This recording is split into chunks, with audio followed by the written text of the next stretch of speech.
Assalamualaikum warahmatullahi wabarakatuh. Perkenalkan, nama saya Eta Salsa Nurrahma Finasis dengan NIM 19 12 31 234 dari peminatan AKK tahun 2026. Pada kesempatan kali ini, saya akan mempresentasikan hasil dari telah analisis artikel internasional yang diberikan sebagai penunjang tugas UAS mata kuliah Teknik Piranti Manajemen.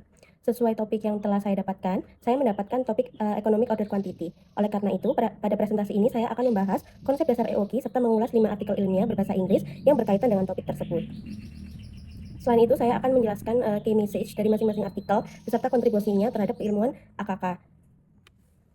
Dalam penyusunan tugas ini, saya juga dibantu dengan menggunakan aplikasi berbasis AI yaitu ChatGPT, Claude, Consensus AI, dan Quillbot. Untuk ChatGPT sendiri membantu saya untuk memahami isi artikel, menyusun alur presentasi, dan membantu untuk merangkum informasi yang penting dari setiap artikel yang sudah saya temukan. Untuk Claude, saya gunakan untuk membuat kerangka konsep slide PPT. Lalu untuk Consensus AI, saya gunakan untuk mencari artikel ilmiah dan memastikan bahwa referensi yang akan saya gunakan itu sesuai dengan topik yang saya dapatkan, yaitu EOQ. Dan yang terakhir untuk Quillbot, saya gunakan untuk memparafrase atau menerjemahkan dari bahasa Inggris ke bahasa Indonesia.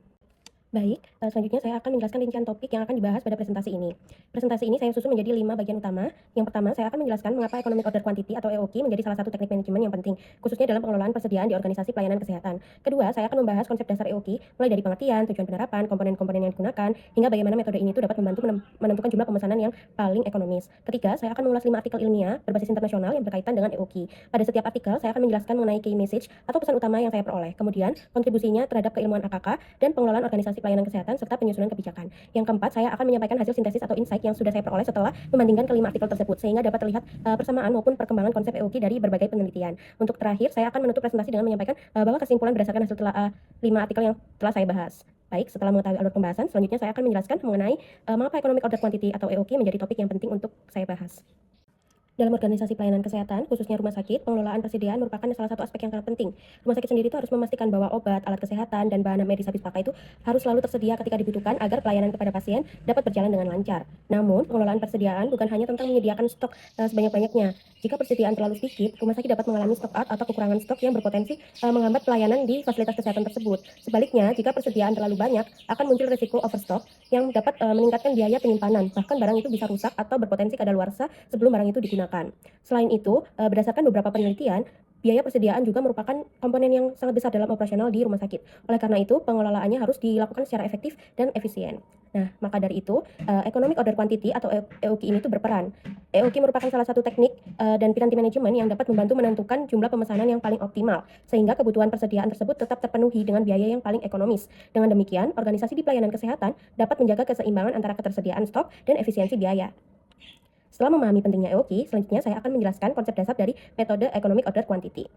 Setelah mengetahui mengapa EOQ itu penting untuk diterapkan dalam organisasi pelayanan kesehatan, selanjutnya saya akan menjelaskan mengenai konsep dasar dari EOQ itu sendiri. Secara sederhana, EOQ merupakan salah satu teknik dalam manajemen persediaan yang digunakan untuk menentukan jumlah pemesanan yang paling ekonomis. Tujuan utamanya itu agar total biaya persediaan menjadi serendah mungkin, seminimum mungkin tanpa mengganggu ketersediaan barang yang dibutuhkan. Nah, dalam penerapannya, EOQ ini memiliki beberapa tujuan. Yang pertama adalah meminimalkan total biaya persediaan. Kemudian, metode ini juga bertujuan untuk mencegah terjadinya kekurangan maupun kelebihan stok sehingga proses pelayanan tetap berjalan dengan baik.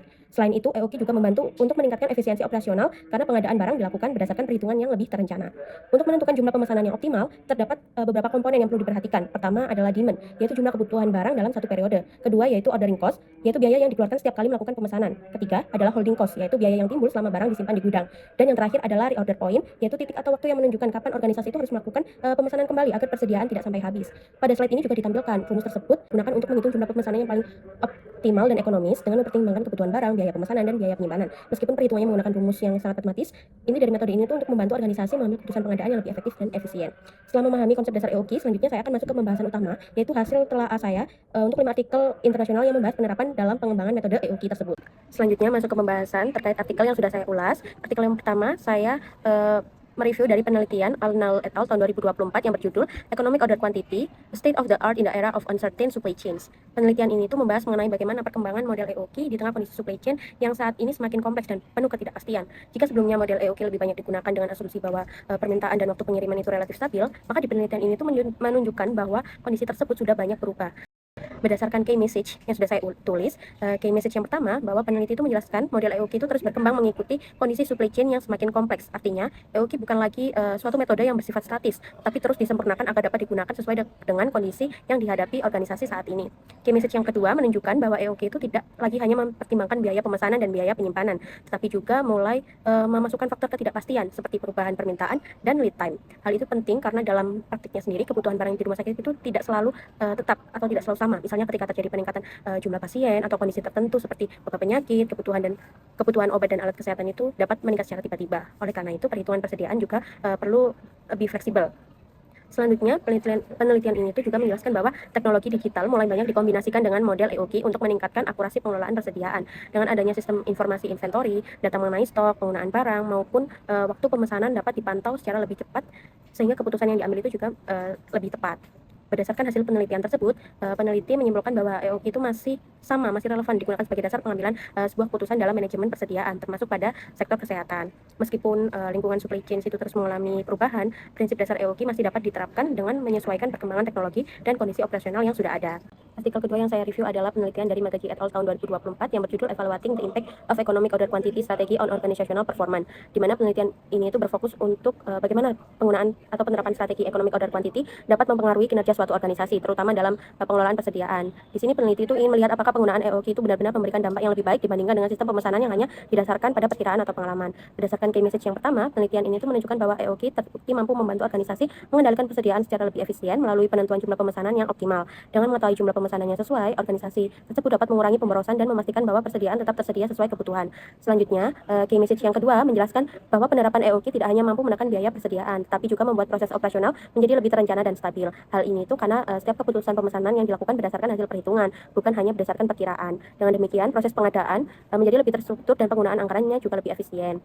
Key message yang berikutnya dijelaskan bahwa keputusan pengadaan yang didasarkan pada perhitungan EOQ memberikan hasil yang lebih baik dibandingkan pemesanan berdasarkan perkiraan semata, yang artinya penggunaan data dalam proses pengambilan keputusan itu mampu meningkatkan efektivitas pengelolaan persediaan sekaligus mengurangi resiko terjadinya kekurangan maupun kelebihan stok.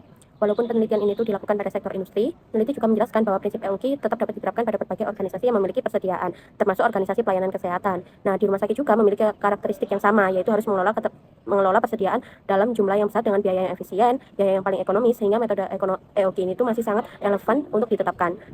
Artikel ketiga yang saya review adalah penelitian dari Al-Mahdi et al. Yang berjudul mengenai penerapan metode ABC FEN dan EOQ dalam pengelolaan persediaan obat di rumah sakit. Penelitian ini itu menjelaskan bahwa pengelolaan persediaan obat tidak hanya cukup menggunakan satu metode saja. Hal ini karena setiap jenis obat itu memiliki karakteristik yang berbeda, baik dari segi nilai investasi maupun tingkat kepentingan dalam pelayanan kesehatan. Nah, oleh karena itu, peneliti itu ingin mengombinasikan metode ABC, FEN, dan EOQ agar pengelolaan persediaan menjadi lebih efektif. Berdasarkan key message yang pertama, metode ABC itu digunakan untuk mengelompokkan obat berdasarkan nilai investasi atau besarnya biaya yang dikeluarkan. Dengan pengelompokan ini, rumah sakit itu dapat mengetahui obat mana sih yang memerlukan perhatian lebih karena memberikan kontribusi biaya yang paling besar. Key message selanjutnya menjelaskan bahwa metode FEN itu mengelompokkan obat berdasarkan tingkat prioritasnya, yaitu vital, esensial, dan non-esensial. Di pengelompokan ini itu membantu rumah sakit untuk menentukan obat mana yang harus selalu tersedia karena berhubungan langsung dengan keselamatan dan pelayanan pasien. Key message selanjutnya yaitu menunjukkan bahwa setelah obat dikelompokkan menggunakan metode ABC dan FEN, metode EOQ itu dapat digunakan untuk menentukan jumlah pemesanan yang paling optimal pada setiap kelompok obat. Dengan cara ini, pengadaan menjadi lebih terencana dan sesuai dengan kebutuhan masing-masing kategori obat. Hasil dari penelitian ini menunjukkan bahwa kombinasi ketiga metode tersebut mampu meningkatkan efisiensi pengelolaan persediaan, mengurangi resiko stock out maupun overstock, serta membantu rumah sakit mengendalikan biaya persediaan tanpa mengurangi kualitas pelayanan. Berdasarkan hasil tersebut, kontribusi penelitian ini adalah memberikan pendekatan yang lebih komprehensif dalam pengelolaan persediaan obat. EOQ tidak digunakan secara mandiri, tetapi dikombinasikan dengan metode ABC dan FEN sehingga keputusan pengadaan menjadi lebih tepat sasaran. Artikel keempat yang saya review adalah penelitian dari Neve dan Smith tahun 2022 yang membahas mengenai pentingnya kualitas data dalam sistem pengelolaan persediaan khususnya di rumah sakit. Nah, berdasarkan key message yang pertama, penelitian ini tuh menunjukkan bahwa akurasi data inventory merupakan faktor utama dalam mendukung pengambilan keputusan terkait persediaan. Data mengenai jumlah stok, penggunaan barang, maupun waktu pemesanan harus selalu diperbarui agar sesuai dengan kondisi yang sebenarnya. Selanjutnya, key message yang kedua menjelaskan bahwa kesalahan pencatatan atau ketidaksesuaian data inventory dapat menyebabkan keputusan pemesanan menjadi kurang tepat. Misalnya, jika stok yang tercatat lebih banyak daripada kondisi yang sebenarnya, rumah sakit itu dapat terlambat melakukan pemesanan sehingga beresiko mengalami stock out. Sebaliknya, jika data menunjukkan stok lebih sedikit dari kondisi sebenarnya, rumah sakit dapat melakukan pemesanan secara berlebihan dan menyebabkan overstock. Artikel yang terakhir yang saya review adalah penelitian dari Chicks et al. Tahun 2024 yang membahas mengenai pengelolaan persediaan obat pada Automated Dispensing Cabinet atau ADC di rumah sakit. Berdasarkan key message yang pertama, penelitian ini tuh menunjukkan bahwa tidak ada satu model pengelolaan persediaan yang dapat diterapkan pada semua rumah sakit. Setiap rumah sakit itu memiliki karakteristik, kebutuhan pelayanan, serta pola penggunaan obat yang berbeda, sehingga metode yang digunakan juga perlu disesuaikan dengan kondisi masing-masing. Selanjutnya, key message yang kedua menjelaskan bahwa pemanfaatan teknologi seperti Automated Dispensing Cabinets dapat meningkatkan efisiensi pengelolaan obat apabila didukung oleh sistem manajemen persediaan yang tepat. Dengan adanya teknologi ini, proses penyimpanan, distribusi, dan pemantauan stok obat dapat dilakukan secara lebih cepat dan akurat. Selain itu, penelitian ini juga menunjukkan bahwa pemilihan model pengelolaan persediaan harus mempertimbangkan kebutuhan operasional serta karakteristik organisasi. Dengan kata lain, penerapan suatu metode itu tidak dapat dilakukan secara seragam, tetapi perlu disesuaikan agar memberikan hasil yang optimal.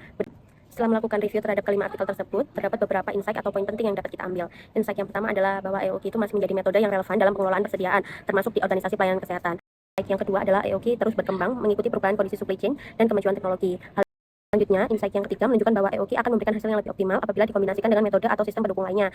Insight yang terakhir adalah bahwa penerapan EOQ itu tidak hanya berdampak pada efisiensi biaya, tetapi juga mendukung kualitas pelayanan kesehatan. Dengan pengelolaan persediaan yang lebih baik, rumah sakit dapat mengurangi resiko stock out, mencegah overstock, menjaga ketersediaan obat, serta meningkatkan efektivitas proses logistik secara keseluruhan.